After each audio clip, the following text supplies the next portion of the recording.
Fide. You are lying flat on your back. It's the middle of the night. Your spine is straight. Your arms are out. Your mouth is open. And you are completely, gloriously unconscious. This is normal. This is what sleep looks like. Fide. This is what every mattress ad, every hotel, every pillow with a 47-step memory foam patent has trained you to believe is the one correct way for a human body to power down. Now, Fide, I want you to imagine telling that to someone from 400 years ago. They would look at you like you'd lost your mind. Because for an enormous chunk of human history, lying down flat to sleep, Fide, the thing you do every single night without a second thought, was not the default. It wasn't even necessarily the goal. A staggering number of our ancestors slept propped up, half sitting, reclined against bolsters, Fide, wedged into short wooden boxes, leaning back at an angle that would absolutely wreck your neck today. And the deeper you dig into this, the stranger it gets. Because the question stops being how did they sleep, Fide, and becomes something much weirder. Why would a human being choose to sleep sitting up? That's the story today. Not a myth, not a fun fact you half remember from somewhere. A genuine, documented, Fide, slowly unraveling historical mystery about the single most ordinary thing you will do tonight. And by the end of this, I promise you are going to look at your own bed differently. Let's start with the thing nobody tells you about beds. Fide. The flat, horizontal, lie-down and sprawl bed that you own, that's new. That's a modern luxury. For most of human history, the bed was not a guaranteed object. It was a pile of straw, a mat on a dirt floor, a shared platform, a bench, Fide, a corner. And in a shocking number of those situations, lying fully flat was either uncomfortable, dangerous, or just not how it was done. Here's where it gets interesting, Fide. Walk into a museum that's preserved a genuine medieval or early modern European home, and one of the first things that confuses people is the beds. They're short, disturbingly short. Tourists look at them and go, wow, Fide. People back then were tiny. And that explanation gets repeated everywhere. People were just smaller, case closed. Except, no, people in the medieval period were not that small, Fide. Skeletal evidence shows the average height wasn't dramatically different from ours. A medieval adult would not fit into one of those beds lying flat any more than you would. So, if the people weren't tiny, why were the beds so short, Fide? One answer, argued by historians who study this stuff seriously, is almost absurdly simple. The beds were short because people weren't lying down flat in them. They were sleeping propped up, half sitting, Fide, leaning back against a mound of pillows and bolsters. Their torso raised, their body folded into a shape that fit a shorter frame just fine. Let that sink in. The bed wasn't built wrong, we've just been reading it wrong for centuries. Now, Fide, I want to be honest with you because this is exactly the kind of fun history fact that gets exaggerated online. And I'm not going to do that to you. There are historians who push back on the short bed theory, Fide. Some argue the beds look short because of how the bedding was stacked, or because of measurement quirks, or because mattresses extended further than the visible frame. This is a debate, not a settled law of physics, Fide. But here's what's not in dispute, and this is the part that matters. The semi-upright sleeping position was real, widespread, documented, and it lasted for a very long time, Fide. In wealthy European households from roughly the 1500s through the 1700s, you find bed after bed designed around a mountain of pillows. The whole architecture of a fancy bed assumed your upper body would be elevated, Fide. Inventories list bolsters, those long, firm, cylindrical cushions, as essential equipment, not decoration. You'd have a base bolster running the width of the bed, then pillows stacked on top, building a ramp for your back, Fide. People slept on an incline on purpose night after night. So, the question gets sharper. Not did they do it, but why? And this is where the story splits open into about 5 different explanations, Fide. And the genuinely fascinating thing is that they might all be true at once. Explanation number 1, breathing and the very real fear of not waking up. Before modern medicine, before antibiotics, before anyone understood germs, Fide, respiratory illness was a constant lurking killer. Congestion, fluid on the lungs, chest infections. These things killed people routinely, and they killed them in the night, Fide. And anyone who's ever tried to sleep flat with a bad cold knows the feeling. You lie down and suddenly you can't breathe. You cough, you drown a little, you sit up and instantly it eases, Fide. People figured this out without needing a study to tell them. Sleeping elevated kept the airways clearer. It made breathing easier. In an era where a chest infection could quietly turn fatal, sleeping propped up wasn't a quirky preference. It was, in a very literal sense, a survival strategy. You went to sleep in a position that gave your lungs a fighting chance. Explanation number 2, the cold, the smoke, and the floor that was trying to kill you.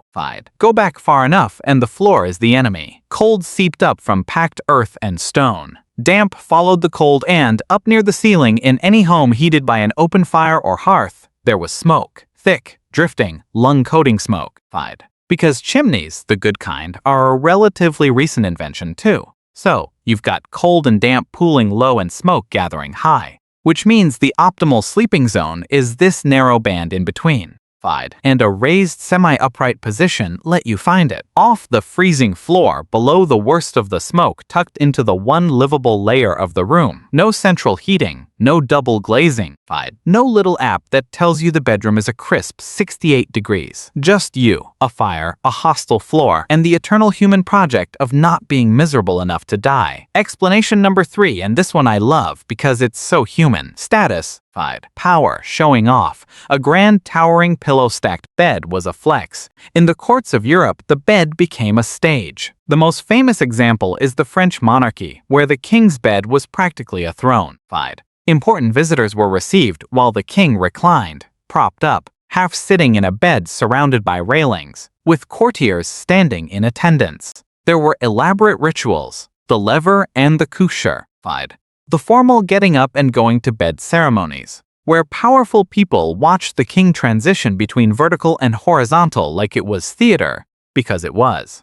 In that world, sleeping bolt upright in a magnificent bed signaled that you were not some peasant collapsing face down into straw. You were dignified, you were elevated, literally and socially. Lying flat was for the dead and the poor. The mighty sat up even in their sleep. But here's where it gets genuinely strange, because now we have to leave the cozy world of fancy European beds and ask a much bigger question. Was the upright sleep thing just a European fashion? A quirk of a few damp centuries? No. And this is the part that makes you realize you might be looking at something deeper than fashion, because all over the world in cultures with no contact with each other, you find people who do not sleep the way you sleep. Look at the lit clough, the box beds of Brittany and other parts of rural France and the Celtic regions. These were enclosed wooden cabinets, almost like cupboards you climbed into and shut behind you. They were short, they were tight, and people slept in them folded, semi-recline, sometimes nearly sitting, partly for warmth, partly for protection from drafts and animals, partly because that's how the box was built. Whole families used them. Generations grew up never once sleeping flat on their backs in an open room. Look at cultures across Asia and Africa where the headrest, not the pillow, was the sleeping tool of choice. In ancient Egypt, people used carved wooden or stone headrests, curved supports that cradled the neck and held the head up off the ground. The Egyptians weren't lying flat with a soft, fluffy pillow. They were keeping the head elevated, the neck supported, the body in a very different shape than a modern sleeper. And you find headrests like this across the African continent and into the Pacific, used for centuries. Sometimes specifically to keep an elaborate hairstyle intact, sometimes for airflow and coolness, sometimes for reasons we're still piecing together. The point is this: the flat sprawl is not universal. It is not the obvious, inevitable, only natural way for a human to sleep. It's one option among many, and across thousands of years and dozens of cultures, an enormous number of humans picked something more upright. So, now we have to go even further back, past the kings, past the box beds, past the headrests. Back to the question that's really driving all of this. What did sleep actually look like for our ancient ancestors, the ones with no beds at all? And to get there, we need to talk about one of the most quietly mind-bending discoveries in the history of sleep research, because it turns out we've been wrong about more than just the position. We've been wrong about the shape of the night itself. His name is A. Roger E. Kirch. He's a historian at Virginia Tech. And in 2005, he published a book called At Days Close, Night in Times Past. And in it, he dropped a bombshell that he'd uncovered by digging through hundreds of old documents, diaries, court records, medical texts, poems, prayers, over and over across centuries of English language sources. He kept finding the same two phrases: first sleep and second sleep, not sleep, two sleeps. What Kirch realized is that for much of pre-industrial history, people did not sleep in one solid 8-hour block. They slept in two. You'd go to bed not long after dark, sleep for a few hours, your first sleep, and then naturally wake up around midnight. And here's the wild part. You didn't panic about it. You didn't lie there doom scrolling and calculating how few hours you had left. Waking in the middle of the night was completely normal. People used that gap. They prayed, they talked, they tended the fire, they had sex, they visited neighbors, they reflected on their dreams while the dreams were fresh. And then, an hour or two later, they drift back down into their second sleep until dawn. Two sleeps with a calm, wakeful island in between. For most of human history, that was just the night. And then it vanished. As artificial lighting spread, as candles got cheaper, as gas lamps lit up cities, as the electric bulb finally conquered the dark, the night got shorter and the two-sleep pattern got squeezed out. People stayed up later, compressed their rest into one block, and within a few generations forgot the whole thing had ever existed. The very phrases first sleep and second sleep dropped out of the language. We didn't just change how we sleep, we forgot we'd ever done it differently. But here's where it gets interesting, because that's a historian working from documents. What does the actual science say? Is this just an old European habit, or is segmented sleep something built deeper into us? Enter Thomas Ware, a researcher at the National Institute of Mental Health. In the early 1990s, Ware ran an experiment that sounds almost too simple to be profound. He took a group of people and for a month plunged them into long nights.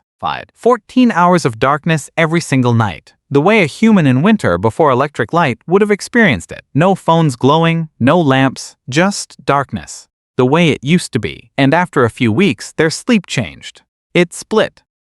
People started sleeping in two distinct chunks separated by a quiet period of wakefulness in the middle of the night. A calm, almost meditative state with elevated levels of prolactin, the same hormone associated with that peaceful, dreamy contentment. Ware's subjects, modern people with modern brains, spontaneously rediscovered the exact pattern Kirch found buried in centuries-old diaries. Let that sink in. The two-sleep night isn't just a historical curiosity.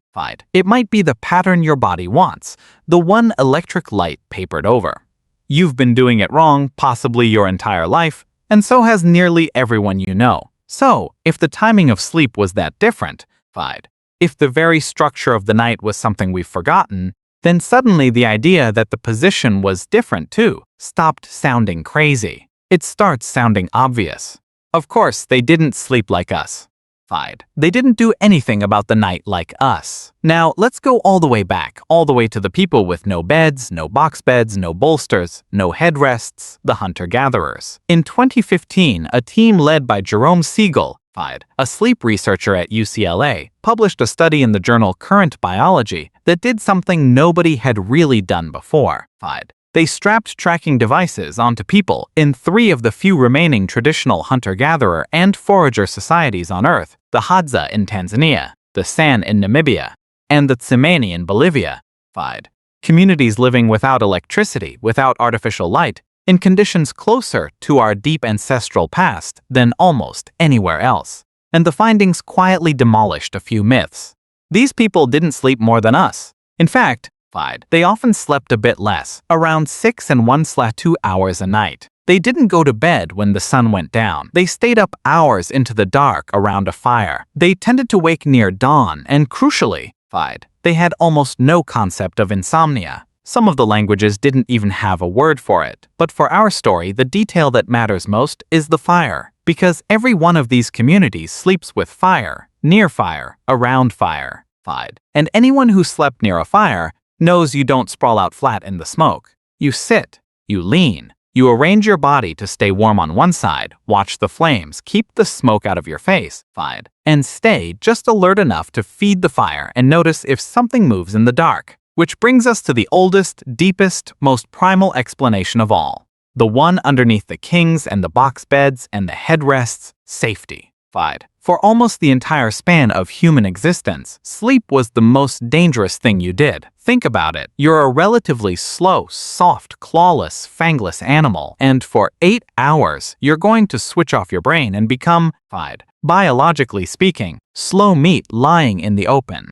Predators hunt at night. Rival groups move at night. The dark was full of things that wanted to eat you or kill you, and you were planning to go unconscious right in the middle of it. A flat, deep dead to the world sleep is a luxury of safety. It's something you can only afford when you're certain nothing is coming. And for most of human history, nobody was certain. So, you slept lighter. You slept in groups, in shifts, with someone awake. And you slept in positions you could wake up from fast. Propped, leaning, half-sitting, ready. A body that's already partly upright is a body that's a half-second closer to standing, to running, to fighting. Lying flat on your back, limbs splayed, is the position of total surrender. It's the position of an animal that has decided against all evidence that the world is safe. There's even research backing the group sleep version of this. A study of the Hadza found that across their sleeping groups, at almost any given moment during the night, somebody was awake. Not on a guard rota, not on purpose, just naturally. Because people of different ages drift in and out of sleep at different times. The older members tended to stir earlier. The younger ones stayed up later. The result is a kind of accidental around-the-clock sentinel system.